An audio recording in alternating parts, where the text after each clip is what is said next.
Welcome to Big Blend Radio with your hosts, Lisa and Nancy, editors of BigBlendMagazine.com.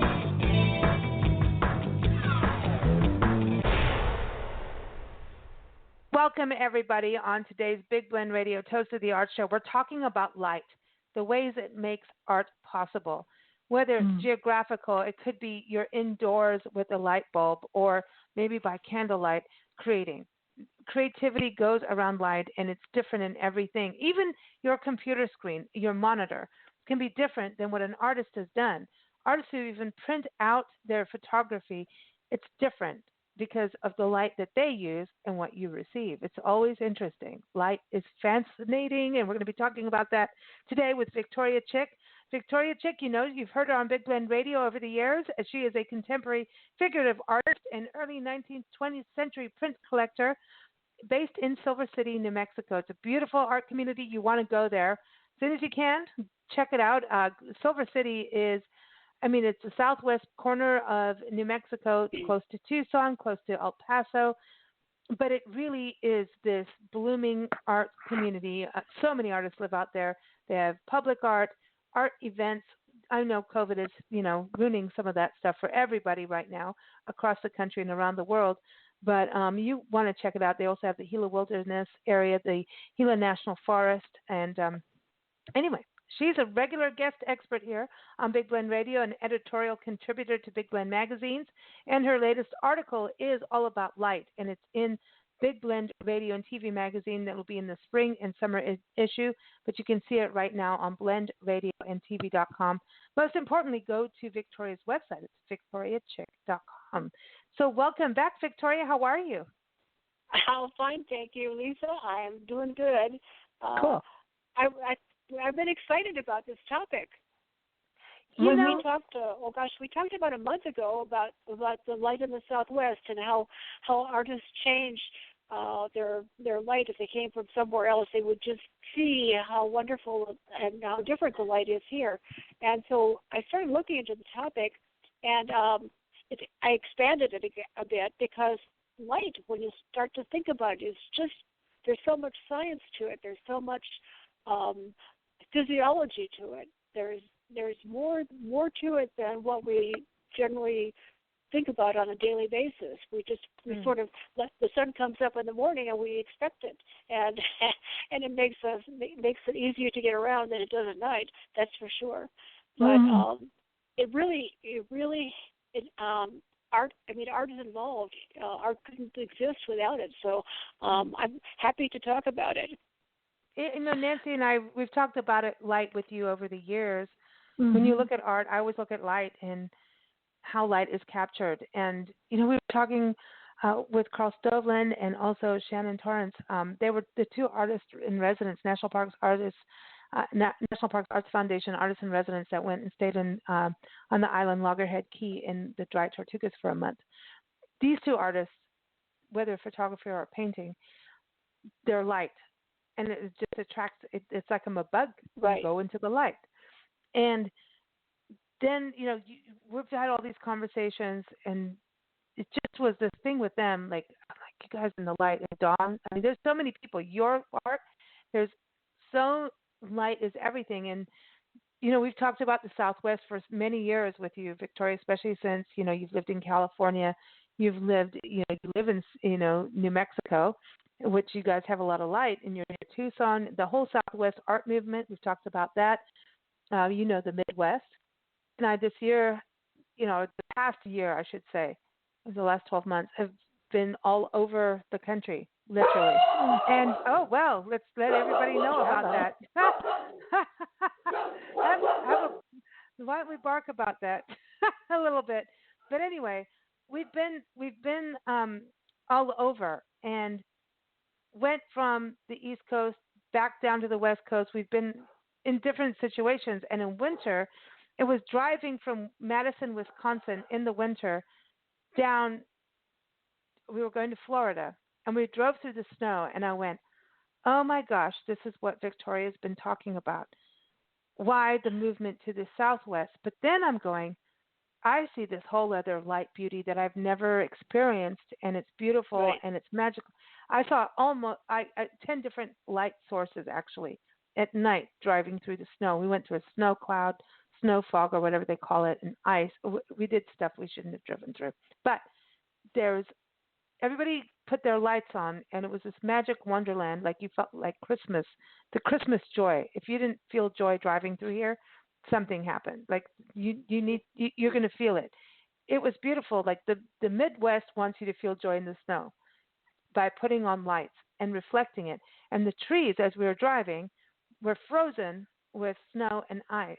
And we drove, wow, at night. And then the daylight, and then early morning, it's dull. And then in the morning, like when the sun came out, which by the way doesn't feel warm, I'm just going to say, the sun came out, and then it was like this beauty. I mean, this shimmering beauty. And so then you had the fields, big old fields of snow, and these trees doing. I mean, the light was just like we tripped out. Let me just put it that way. For a while, Nancy and I were just spellbound by the light. And then we talked about all these artists over the years with you on the show about artists moving west, but I'm going, there's this whole other source here too. You know what I mean? It's interesting. Oh yes, I mean the between the snow or the light reflecting off it and the ice, which is sort of semi-transparent, and the light coming through it, it is really amazing. I mean, I've experienced. I grew up in Minnesota, so I was used to snow. But in one winter, my family took to New Orleans and to Florida, and they in that area of the Mid-South, they had an ice storm, and I had never seen ice on trees and ice on fences and ice on wires and stuff, and it was really amazing to me. And you're right, Beautiful. It does change your perception of light. If you haven't seen it before, it is truly amazing. And that's what we were like going. I were driving. I'm like, we have to call Victoria. And then I realized what time difference, and I'm like, we'll be nice and not do that. But I'm like, we have to talk about light. Nancy and I are driving, like, we have to talk about light. I know we've talked about it a bunch, but we have to talk about light. So why is it artists? I understand gravitating to the Southwest and the big light, the big sky, because it's big sky. Back east, everything, I know we've talked about this a lot now in the shows. Back east, everybody's almost living on top of each other. You have forests. Whether or not there's houses, there's forests. Like they're closed in a little bit more, and it's not bad. It's just the way that's it. But out west, you have this big open space. But then, if you go through Illinois, open prairies of snow, right? Open snow prairies, like snow. It's like a snow field. It's different. Yeah, and it would be different. It would be different in the summertime if the snow wasn't there. The light in Illinois, despite the fact that the space is open, just like it is in the Southwest, the light would be different because there's humidity, and there's a lack of humidity in the Southwest. So humidity always makes the light different. It reduces it because all those little water particles in the air seem to refract the light a little bit, just enough to diffuse it, and so you see things. The things that you see in the distance kind of get fuzzy. They fade away, or the really farther away areas, like even just something that would be maybe like 10 or 15 miles away, starts to blue or gray down. Whereas I mean, when I came here from the Midwest, driving to California, I was trying to judge distance. And I'd say, well, to my husband, well, how far away is that? And he said, well, how far away do you think it is?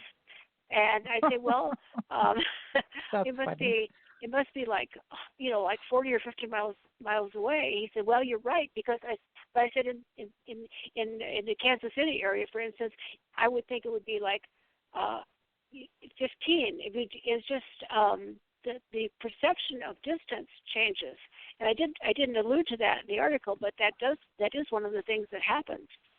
But things are much clearer in a humid environment so that the distance you can see much, much, much, much farther. So what about like the difference between warm and cool light? Because I know when you're painting, it makes a difference in the paints you choose. There's warm reds and there's cool reds. And most people think red's a warm color, but there are cool reds. Yeah. And yeah, so there's warm blues and there's cool blues. So I think sometimes like fluorescent lighting tends to me to be cool, and regular light bulbs, incandescent light seems to be warmer. Yeah. You see what I mean? Yeah. And nicer to the wrinkles on the face. Well, light is not good in any respect when it comes to wrinkles. Darker, warm light is better than the incandescent thing. Listen, I want a candlelight. You won't see my wrinkles. Like seriously, and Sorry, I have to beg to differ with that. Sorry. Yes, I'd like to change all the bulbs in my bathroom from that LED light to something pink. Something pink would be nice. That would be kind of glowy. Yeah. Ooh, that'd be kind of cool. Yeah. I don't think lime green is ever going to be a good one. Oh dear. It is, but these colors. That's I think what happened to us about going east to west, and I'm like, oh. And then you think about Florida and the tropics. Now you have those dark greens that have the blue undertone and not the yellow undertone. And I wonder about that. It's like almost like how you can handle the tropical humidity is that you're surrounded by cool colors. It's a weird well, thought. we're talking about light and color, and one of the things that we sort of forget to distinguish is a big difference between the light that is light, light produced, like light coming through colored cellophane, for instance, or light coming through stained glass, is a whole different system than pigment. So if you're trying to, if you're lighting for theater, for instance, you're using actual light to create mood, colored light to create mood. But if you're painting a picture, you have to simulate it or try to represent it with pigment, and so that gets into a whole other system of a realm of producing either natural light, the appearance of natural light, or say you're doing an abstract picture, you're using color for its own sake, and you're not trying to simulate natural light. So people have preferences as to what they want to do, what way they want to paint. But I think that even in the Southwest, like if an artist was going to set up a canvas and it was going to be abstract, and he's going to use, let's just say, the primary colors, red, yellow, blue, the type or the tone of the color of each of those colors that he picked would be different than if he was painting in New York, for instance. Oh, do you think that you would pick a brighter if you're in a darker area? Like, if say you're painting on a coast, and the coast, you know how you have the bright sunny beach, and then you go to Oregon or Maine, and you could have that dark coast, that dramatic, dark, misty coast, right? Or in Washington, right? And you're in the dark Washington coast, and you're like, okay, the light is that's that dark, cool, gray, blue tone, like Nancy was talking about with color. That's what the light is, that dark kind of light.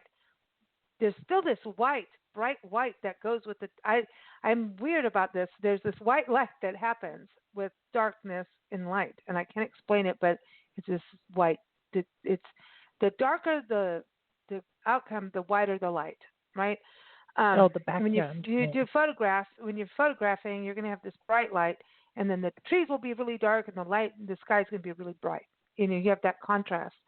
And I wonder about painting, if you're going to now go and either go in, as an artist, your mind will go, or creative, spirit is going to go, hey, I want to stay in this dark kind of lighted mood, right?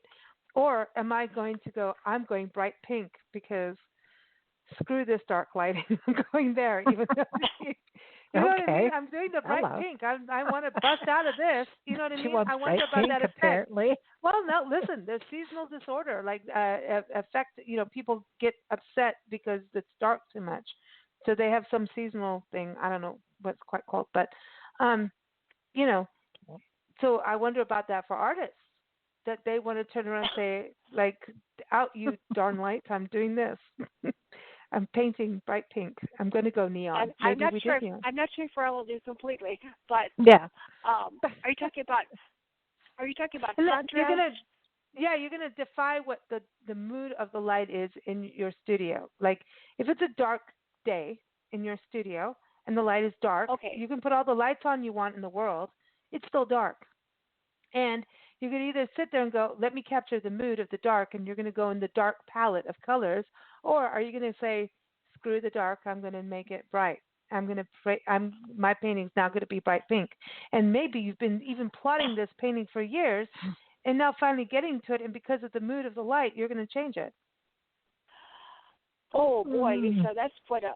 Sorry. That was an stream of consciousness here. Well, I can only speak for myself. That's art, though. And because I am a studio painter, I'm not a plein air painter, and I do a lot of painting at night, and because my lights are in the studio are pretty good. They're supposed to represent a natural light, whatever the manufacturer calls that is what I use. But I use color expressively for the most part, and I don't think about, but I don't think about the painting, what I want the painting to mean. Not so the outside light, whether it's sunny or dark, night or day, doesn't really affect me that much because I'm focused on the canvas and trying to make all the things I have in the canvas, all the parts of the composition, in harmony with each other. So anyway, that's my story, and I'm sticking to it. Well, no, but okay, no, I so think that's awesome. That's awesome. As an artist, are you recreating exactly what you see, or are you creating what you feel about what you see? No, I think there's Nancy. Well, go down because you can take like a photograph of a really sunny place and paint it really dark if you want to, because maybe you're not focused on exactly sunlight. You might be focused on a bird or a tree or the mood that you want to create right then and there. So if you want bright and happy, sunny, that's one mood. If you want, okay, it's still a natural place, but I'm going to make it mysterious and dark, that's what an artist does. Yeah. So you create what you want to out of it. So some people will, like almost all their paintings will have almost the same tone of light. Like Rembrandt, I think if you're going to look at painters, that Rembrandt did the ultimate of weird lighting. Right. And so he always had this warm light in the faces of people, and then it faded to dark, like they're always doing something mysterious in the dark. Well, yeah, and of course, when you're thinking of a painting that's that old, and that a lot of those colors have oxidized.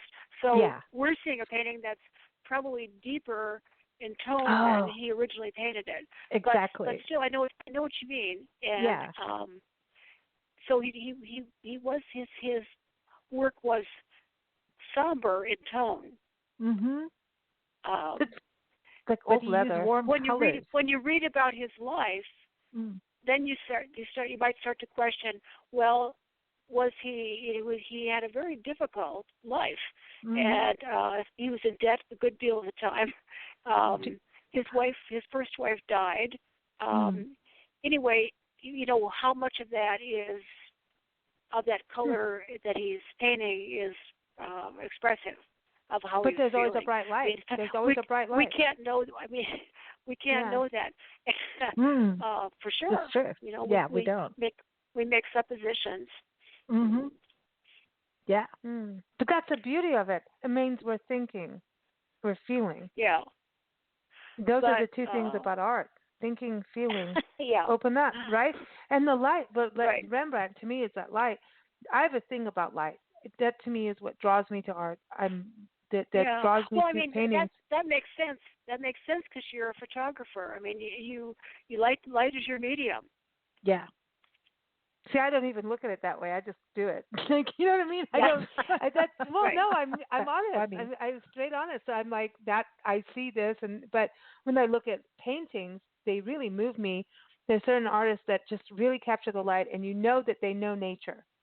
And when you think, I want to go back on the Rembrandt thing because, like, think about the light he would have used. He didn't have incandescent light, right? The pink light or any of the lights, right? He had what they had, and if you wanted to paint at night, you're by lantern and candle, right? Think about it. Mm-hmm. You're not, and so you're going to have a darker tone. To me, Rembrandt is old leather that you've worn for years. Like there's this comfort. It's warm light. It's warm, and he's always got this bright light, though it's not so bright. It's a warm, but it's warm, bright, and no matter what the dark is, there's always a bright light in there, and that's how you know it's his art. Like goes beyond even the thing that he's painting. It's the light, and there's artists I know. It's about they're painting light more than the actual subject. It's weird. I don't know how to explain that, but that's what I see. That they're light capturers, as artists. Right.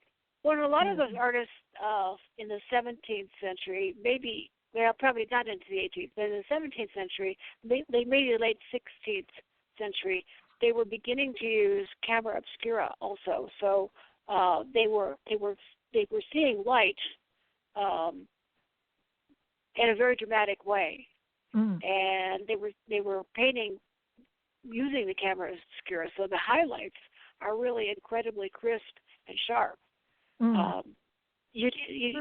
Rembrandt, some of the painters before and after him, the Dutch painters especially, used that device, and they were able to.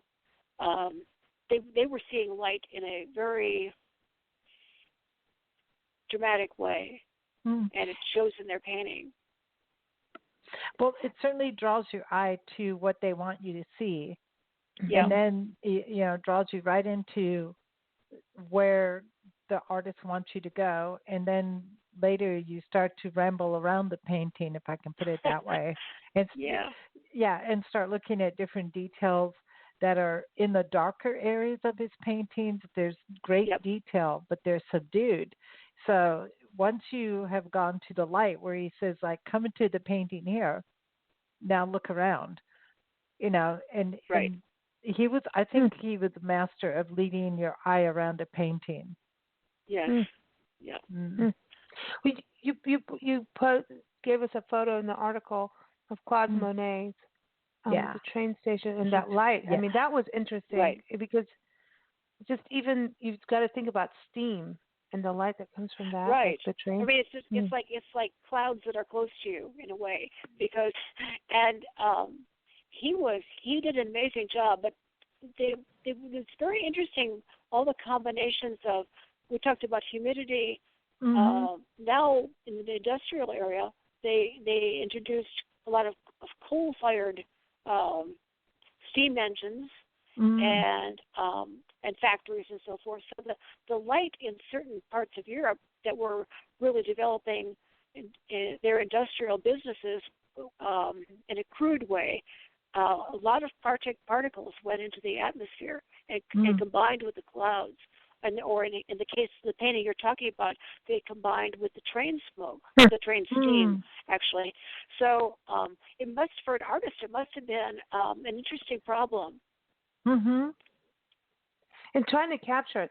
You got to think back then, too. Like, you had photographers out there. Think about going back with the old box cameras, right? And you had one shot. Ansel Adams, one of his quotes that I love, there is nothing worse than a sharp image of a fuzzy concept.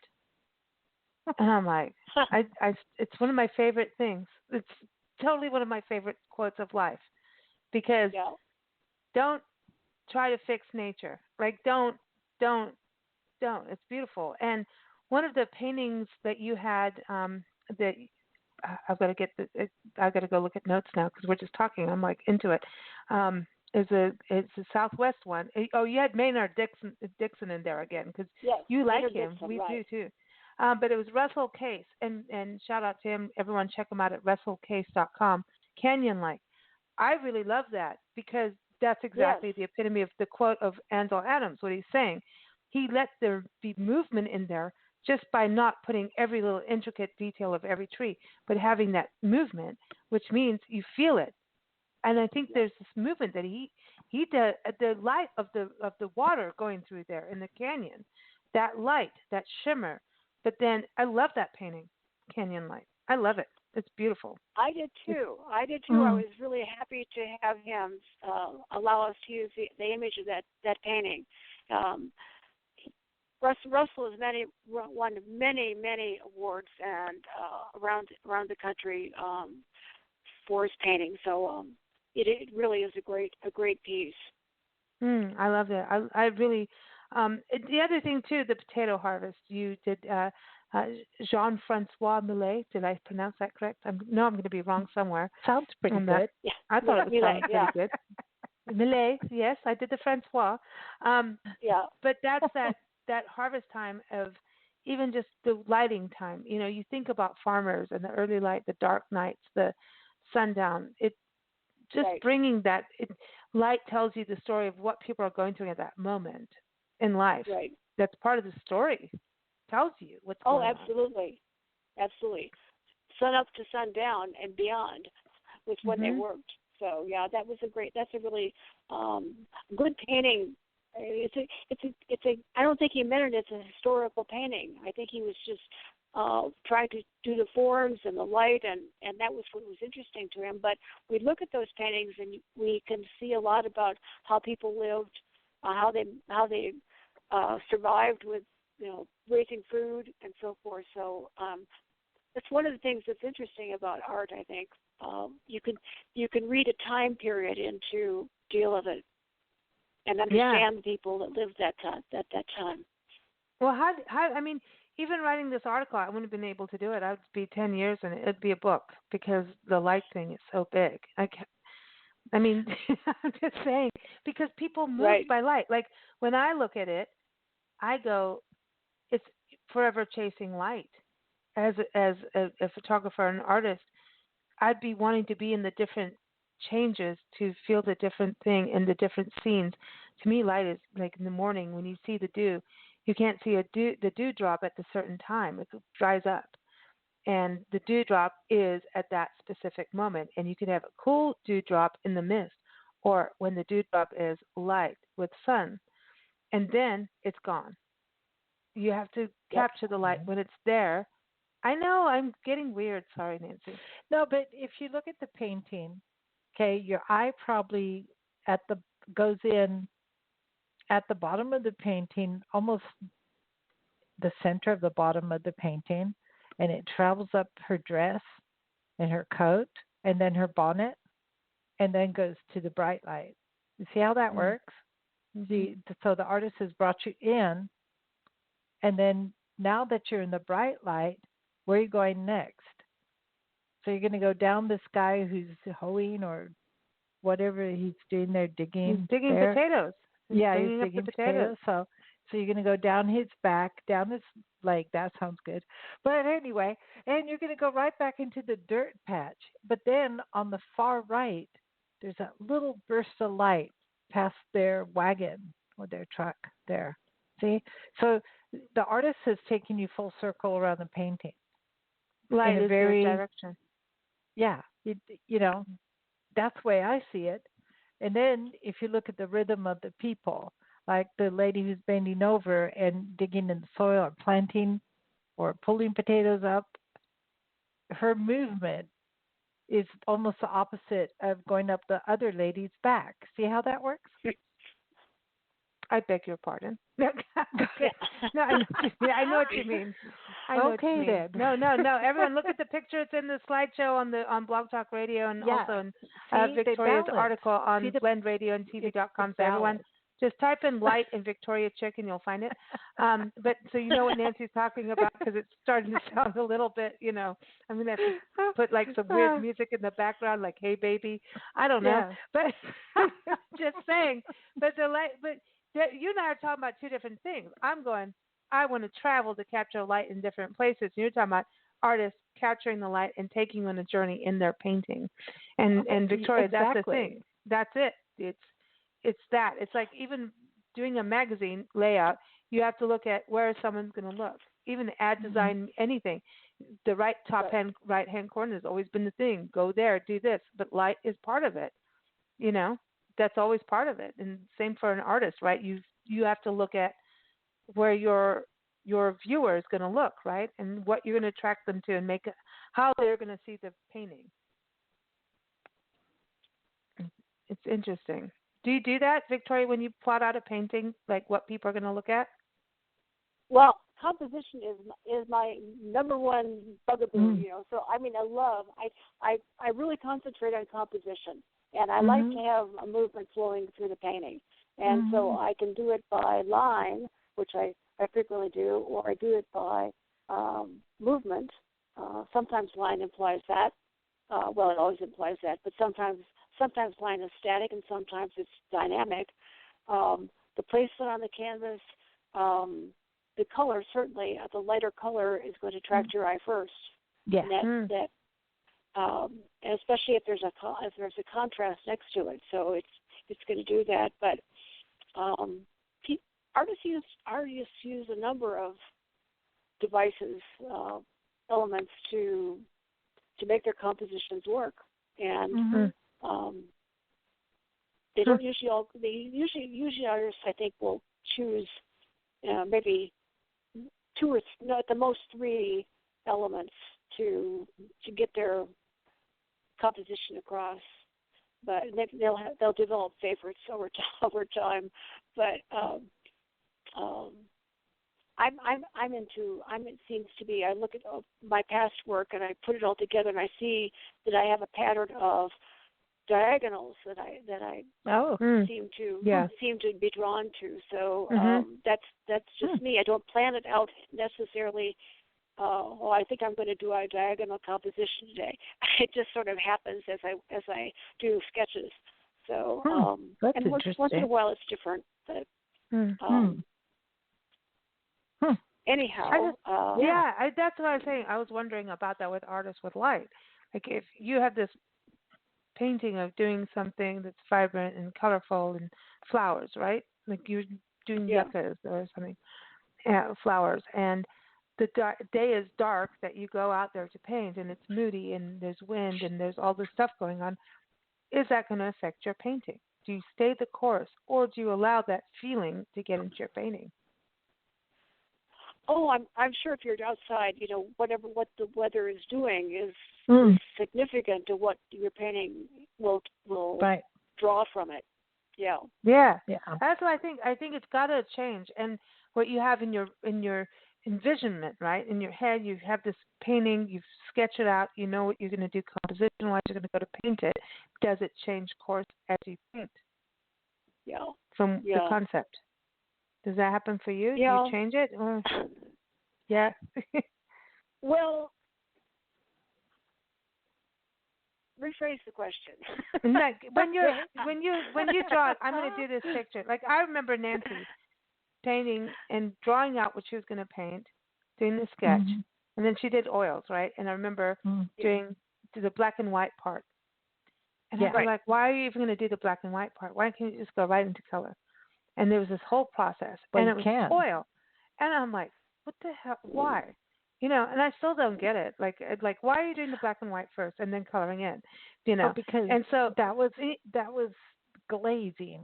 That was me experimenting with the idea of doing everything in dark and light, and then glazing over to see if it was the same as when I painted. Just I pick my color and I mix what I want and put it where I want it to be. But that whole thing, Here's your Yeah. composition, your idea of what you're going to do, and is the end result when you go? Isn't there a journey of this is my concept and idea, and then doesn't it change as you start to do the creation? You start to create and you start to work on it. Doesn't it the change? quality, Lisa, the quality of light in the way that Nancy's describing is more natural than the quality of light would be if you put the shadows in afterwards. Yeah. Wow. Because you're glazing, the light is then going through those different layers of glaze. Yeah. And you get a more translucent effect. Yeah. More the tone, especially with oil paint, the tones are jewel-like. The way they're often described. Ooh, so I love that. That's the beauty about oil, right? Is that jewel, like what you're talking about? See, but the jewel, then that's light. That's light again. We're going back to light. Yeah, it's beautiful. So we talked about. Mentioned at the very beginning about neon, I think, and I mentioned that in the article because. There are a lot of artists that actually work with light. That's their medium. I work with pigment, and I try to simulate light as it falls across objects and stuff. So, but if you're working with light, it's a whole different ballgame. And there are more and more artists doing that than there ever were 50 or 60 years ago. So you've got people that work with mirrors. They people that work with neon. I grew up. My idea of a neon sign was one that said beer, but they've gone beyond beer. Yeah, and, I guess. And so they'll create entire rooms that are environments with different kinds of neon lights. In them, and you are entering. You become part of the picture or part of the art because the color is washing across you too as you go through the environment. They've got some they do a lot of pictorial stuff, which is in some ways some people might look at it as kind of hokey because they're using the beer sign technique with tubes. And drawing things like dragons, or forming things because these things are really sculptural. They're not two-dimensional. There's all kinds of different things. Remember when we got markers that we could have highlight, right? Markers that you could have the neon kind of coloring in markers, and you could get it in paint, like neon paint. Remember that? And it started, and graffiti artists started using the neon paint, and it was like, and it only works at night, and you could get it on your shoes, on your clothes, like when you go in the club at night, your things would glow. And there are artists that just do nightclub stuff. Not my thing, but that's their thing. They do it, and it's about how they position what light, and then people would dress accordingly, knowing that what they're wearing would show up where you wouldn't see it in another place. That was maybe this is in the 80s. I'm sorry. Yeah, early 90s. I'm just going back into high school days. It was very cool. 80s, but that's okay. But it was cool. We did, but it made you think instead of just being you were like, what am I going to say with what I'm wearing and what I'm doing? And you would buy accordingly and do stuff. You learned not to wear crepe blouses because and you don't the light went right through. Do not wear shoulder pads with that. I'm just going to say, because your shoulder pads would shine literally. You could tell what was made from another place. Like if you wore like on certain your shoulders, you knew. Like people that didn't know would walk into a club like that, and their shoulder pads were bright would light up. Like these. That's what was lit up, and they didn't know. But it became a statement later. But it was like, hello, you walked in, you can tell where you shopped, and where your stuff was made, what country that came from. Just saying, because everything's iridescent from that place. And it came in that way, and there it is. You beamed up. So that is the beginning of the alien nation where we're all going to beam up. So I'm just kidding. But no, but it's interesting because it is light again. And color and light go hand in hand. Isn't that where we've kind of gone to? Color, composition, and lighting. They're all hand in hand. Yeah. Yeah. Yep. Yeah, I love this. I think I I want to say the picture in the. I'm go sorry. ahead. Go ahead. Go. No, you go ahead. You're the guest. Okay. Well, there's one of the images I included with that article is the interior of a cathedral with the light coming through from the outside. Now, in France, there's a lot of cathedrals like that. In Germany, there's quite a few cathedrals that are from that century that are really a lot of stained glass, leaded glass, but they're from the same century period. In Italy, there are very few. The windows are smaller, et cetera, et cetera. But the main reason for that is that the light in Italy at that time was more intense than the light in France or Germany. France or Germany was a little bit grayed down. They had a lot more moisture. There were cloudier days. So when you have a stained glass window, you really don't want direct sunlight on it. You want diffused light to make it really effective. And also, if you had a lot of stained glass windows and you had direct sunlight, it would get pretty hot inside. So there are two kind of practical reasons for that. But if you went into that same cathedral at night, when it was dark outside, you would not have the effect of that awe-inspiring coming through the glass that you have in the daytime. But there's also something. Or if you went that outside happens. of the cathedral, you could sort of see a design, but it wouldn't be as effective as it would be with the light coming through it. There's something about photographing inside cathedrals, and I've done a few, like San Xavier del Bac in Tucson, a mission. It's a huge mission, but going there, it's one of the most iconic Spanish-style cathedrals in the country architecturally. It's really huge in what they do. But you go in there, and you have that. It's mostly everything's on the walls, right? So you don't have that much open space. And you're in the desert, so they don't want too much light in, right? But there's so much color and everything. Then we've been to the one, we just wrote about it, St. Augustine's Cathedral in Natchez, Louisiana, which is one of the very first African-American churches in the country. And they have all kinds of firsts with what they do. We went in there, and photographing, it's humid. We were in July. For some reason, we always go to Natchez in the middle of summer and sweat our butts off, but it's fun because they got water. Cool. And you go in there, and there's light. Like, you walk in, they are, like, drawing you into the cathedral by light. It's like you are going towards the light. Like, it's, not to get biblical, but, like, you're going in.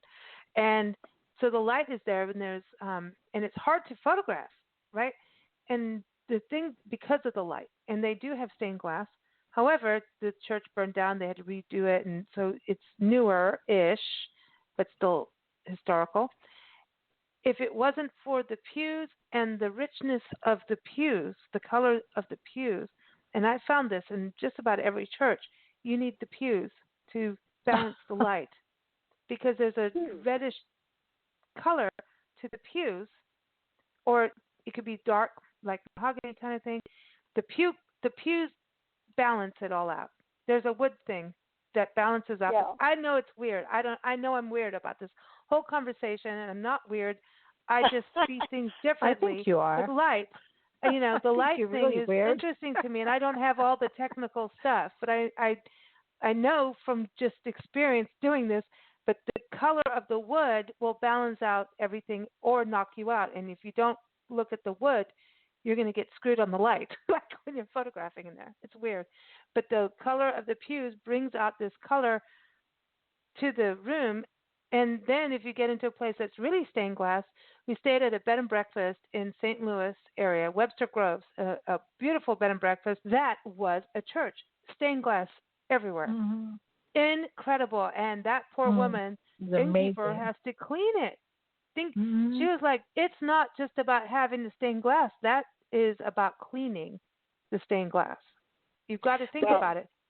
Doesn't work if you don't clean it. Think about contrast. Like, okay, so you have stained glass and the sun streams through the stained glass windows in a church, and you're sitting on your pews, right? And then the pastor or priest or whomever comes out either dressed in white and gold or black and gold. And there's your contrast.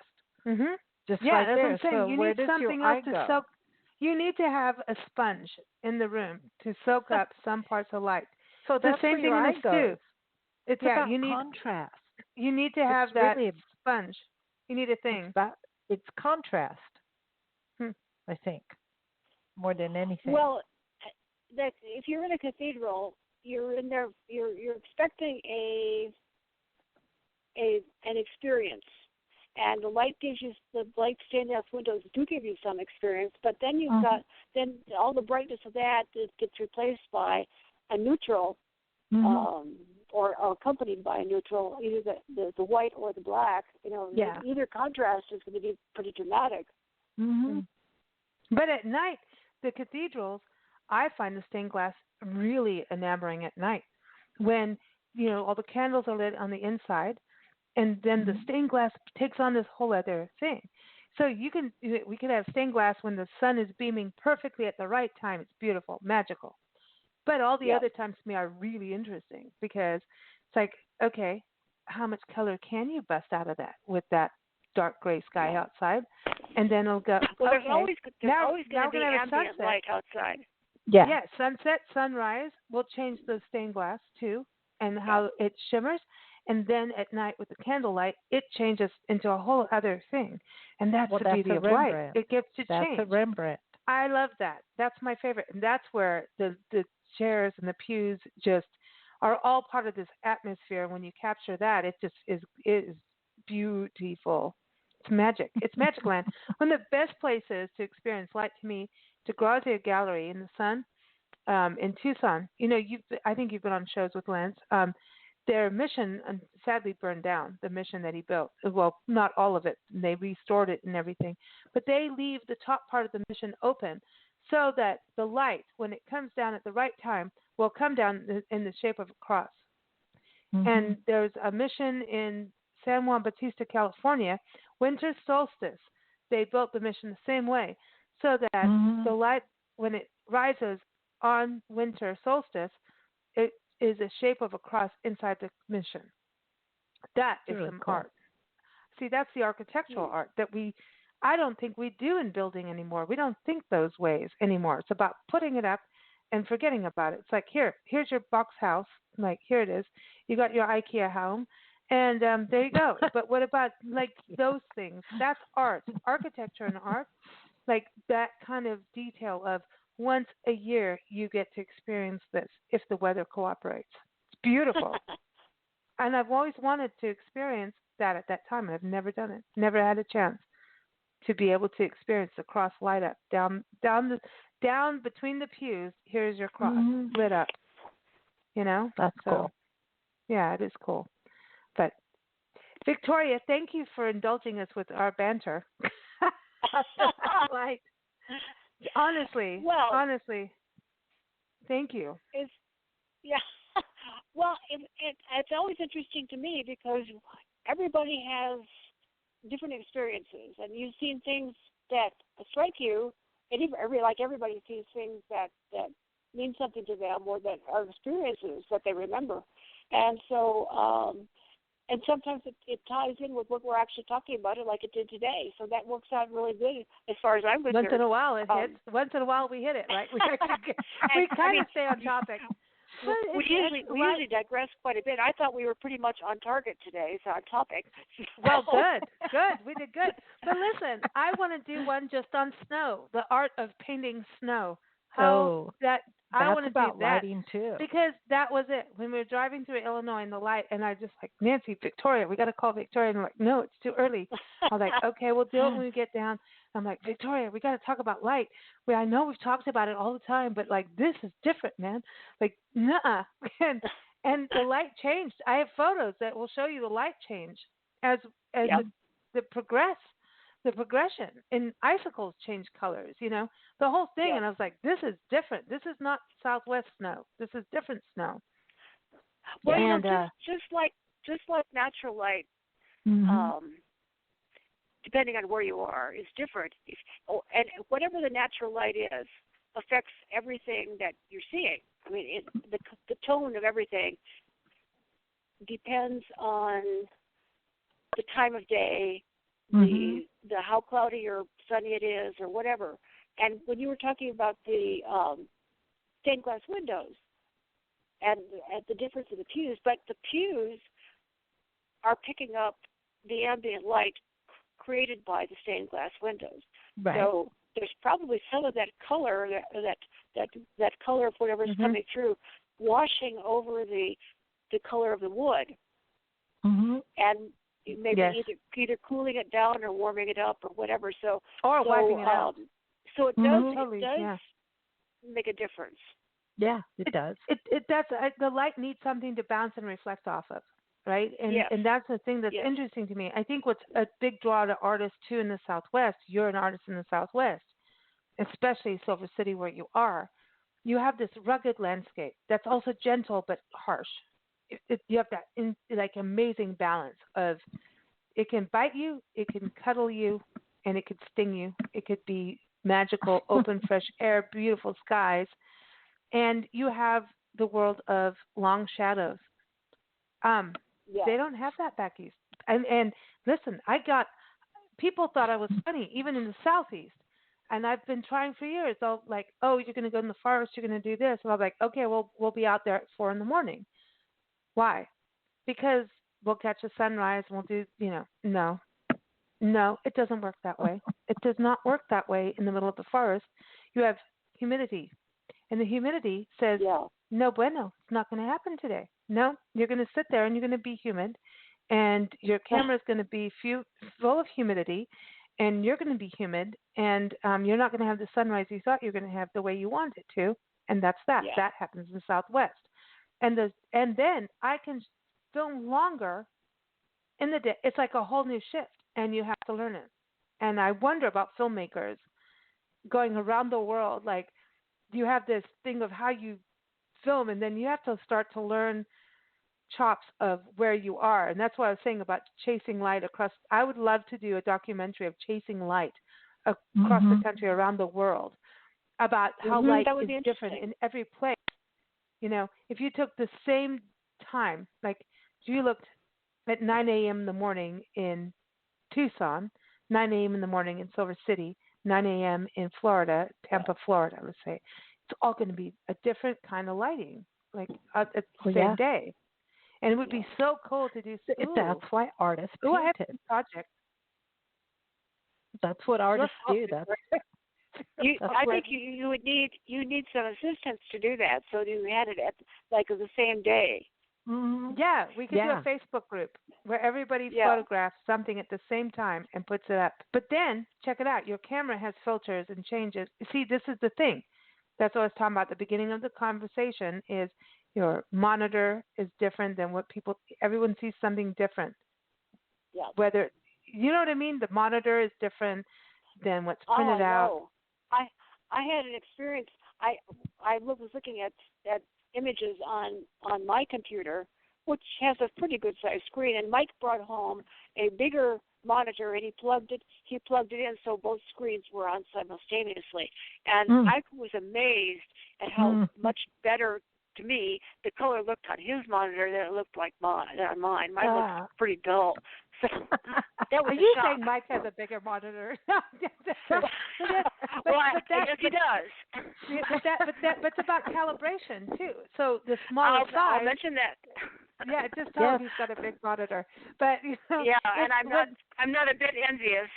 But there's a calibration, so it gets denser versus when it's bigger, right? So now it's the whole thing of printing and how everything is compact and then spread out. Yeah. And so it's when that whole calibration.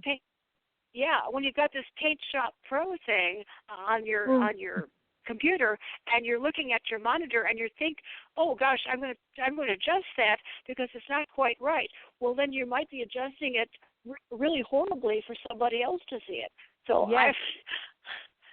I guess the rule, the law or the rule or the moral to that is to get the very best equipment that you can and hope for the best.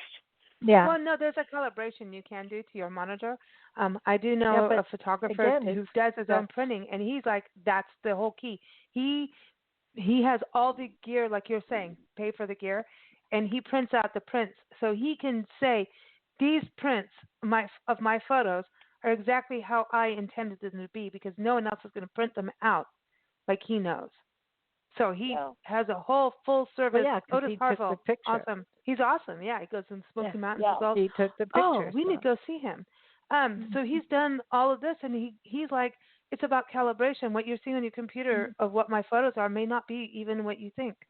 And that's a messed up thing right now for the art world, like in a way, right? It's like, it's kind of messed up. But we also have to do everything virtually for a while, and that's good. But until you see it, we have to all calibrate our monitors. And who wants to calibrate and do a monitor calibration? That sounds like I have to go to the doctor for a colonoscopy. I don't want that. It's the difference between decaf coffee and real coffee. That's now you're just annoying. That's just annoying. Sorry. Not you, but the coffee thing. No. All right. Well, Victoria, again, always a pleasure. We did kind of stay on topic, but I do want to talk about snow. There's something about light of snow that's different. Because it reflects, because it's liquid. One day, let's do that. Let's do that as a topic. But I think at this point, the whole country wants color now. We don't want snow anymore. I think you're right. I think everybody wants flowers. Probably a hot color. Yeah, we want wildflowers. We want wisteria to start blooming. We want lilacs. We want daffodils. We want the whole thing happening. And bring it on, because we need some flower power. It won't be long. Yeah, it won't be long. And we'll see you in Silver City this year. We're working on it. It's gonna happen, and we'll get there. And we're gonna go see all the. I'll look forward to it. We can't wait. God, it's been years, Victoria. Like years. I know. Oh, last time we saw you was 2013, I believe. No. Yeah. No. 2013. Almost 10 years ago. Oh gosh. Yeah. Really? And I'm so long. much younger. I am so younger and prettier. but no, it's been since 2013 on the tour. Yeah. Really? 2013, 2014. Yep. Huh. No, because we saw you in Yuma too. No, exactly. No. I'm thinking about wrong. Well, I'm thinking about you and Mike in Silver City. That was when it started. But no, so it's been about 4 or 5 years. Yeah. That sounds we got to more. fix that. I forgot about Yuma. But we'll see you real soon and this year, and we're going to do a whole awesome project. And everyone, this is so cool. On the tour, we've been so many places. We have so much footage. And so we're going to create all these individual specialty publications, not just on the tour, it's also other things that we've been doing in the magazines. And one of them is public art. And Victoria sent us on a thing going, as you travel the country, you got to look at art and anything to do with art, that's museums. And I don't know, somehow it all went into public art. And that's a good social distancing activity, whether you drive or walk it. It's a way to get to know our community, and it's beautiful to see public art really shine, especially now. I see communities actually really stand up for it, and I think it's one of the first things you can do to help a community get on a map, have some public art. You're sharing your history, you're preserving it in some way in the region story. No, we got a dog bark. That happens, but also, hey, it's called Luna. Luna Rose. She knows light and all that. But the public art thing is such a big deal in people being able to do something. But I see like artists actually getting employed now even more. Have you seen that, Victoria? Oh yeah. People definitely come to see a town that has art everywhere. And Silver City's done really good with art. That's the thing. You said over 70 murals? Yeah, we've got over 70 murals now, and the most recent ones I think are really the most fantastic things I've seen, because they tell the history of the town. And of course, you know this, but the rest of your listeners may not know that we have professional artists that guide young people to do the murals. And I think it's so neat because I look at these murals and they're so well done. First thing that hops in my mind is not, oh gosh, look at that nice mural done by some kids. It is, what a fabulous mural, period. And that's huge. I mean, it's great. And the kids design it, the kids come up with the ideas. They're just kind of guided along by the artists. And so this is their project. Every group of kids, it's their project. And one is they respect all the other projects that kids have done, so we never have a problem in our town of graffiti. Oh, which is a that's benefit. beautiful. You know, it's like an unexpected benefit, but yeah, it's great. They did a little bit of that, like in Oro Valley in Tucson. There was a metal worker, artist, and I'm sorry I can't remember his name off. We did that article and feature in the magazine, and on both websites. We have the public art map, which we have to really update because we've seen a ton. And there, I see more and more communities bringing the youth into that for that reason. And it's a way for the community to connect with their youth. And the youth have an expressive outlet. I mean, it's amazing. And they're learning about their town and the people of their town. You know, one of the places, Easton, Pennsylvania, they have public art that is also about their bicycles, the bicycle racks. Bicycle racks were actual pumpkins. You're parking amongst pumpkins that were like ceramic and metal. Like things like that, which were amazing. And I don't know, there's really cool stuff. I can't wait. So what I was getting to, everyone, we're going to do a special edition of the magazines with Victoria, showcasing the minimum of 25 desks. Like we've got 100. Like doing public art is like doing the parks. We have gazillions of places. I know we're over 300 parks. I know we're over 25 destinations, but we'll do regions or states or something. We're going to do a special publication of all the public art destinations we've visited on the tour so far. Just runs that really stand out. And Victoria, you do so much in the world of art, even in your community. So I think what you sent us on just opened our eyes into a whole other way of travel. So thank you for that. And I just want to tell you that, you know, when we see snow light, I say, we got to call Victoria. There's a different light in the house, in the car as we drive. We're like, come on, call Victoria. There's new light, you know. But anyway, we're gonna close today's show with Clouds Alive in Wild Paint. I know we've played this before on the show with you, but it's a beautiful song. It's by Mae Edwards. Everyone can go to maeedwards.com. Clouds Alive in Wild Paint and a bark or two. We'll add that in there. Why not? Hey, we pet sit, and it happens. But everyone, again, Victoria's article is up on blendradioandtv.com. We'll be in the spring and summer issue of Big Blend Radio and TV magazine. So go to blendradioandtv.com, type in Victoria, type in light, you'll find it. And also keep up with Victoria at victoriachick.com.